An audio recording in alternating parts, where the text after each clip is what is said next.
بسم اللہ الرحمن الرحیم۔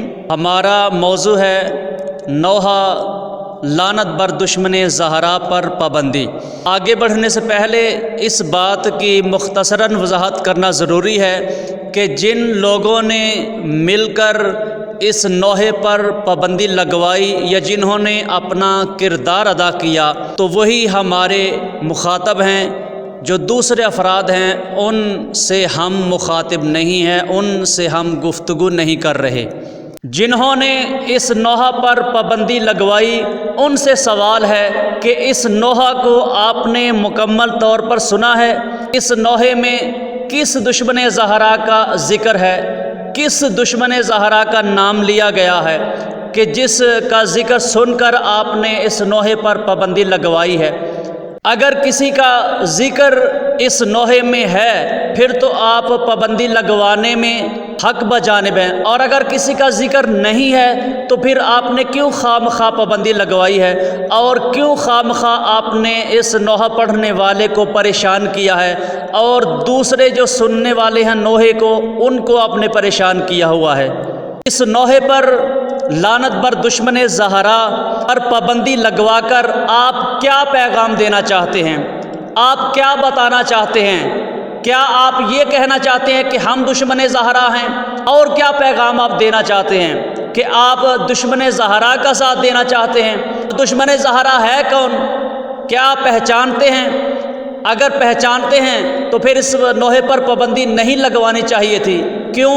اس لیے کہ جو جناب زہرا علیہ السلام ہیں وہ آپ کے ہی نبی کے بیٹی ہیں، اور جو دشمن زہرا ہے وہ دشمن نبی ہے، اور آپ اسی نبی کا کلمہ پڑھتے ہیں، تو آپ کو چاہیے کہ آپ اس نوحے پر پابندی نہ لگواتے، کیونکہ جو دشمن نبی ہے وہ آپ کا بھی دشمن ہونا چاہیے۔ ایسا تو نہیں کرنا چاہیے کہ جو دشمن نبی ہو اس کو آپ اچھا سمجھیں، اس سے محبت کا دعویٰ کریں، تو یہ مسلمانی کون سی ہے؟ اس نوحے کو لعنت بر دشمن زہرا آپ نے مکمل سنا نہیں، نہ ہی اس کو مکمل سمجھا ہے، اس کے باوجود آپ نے پابندی لگوا دی ہے۔ تو آپ سے یہ سوال ہم کرتے ہیں کہ جن کتابوں میں توہین خدا ہے، توہین رسول ہے، ان کتابوں کا کیا کرو گے؟ ان روایات کا کیا کرو گے؟ ان کتابوں کو کہاں لے جاؤ گے؟ کیا ان کتابوں کو جلا دو گے؟ کیا ان کتابوں کو دریا برد کر دو گے؟ ان کتابوں کا بھی کچھ کرو جن میں توہین خدا ہے، جن میں توہین رسول ہے۔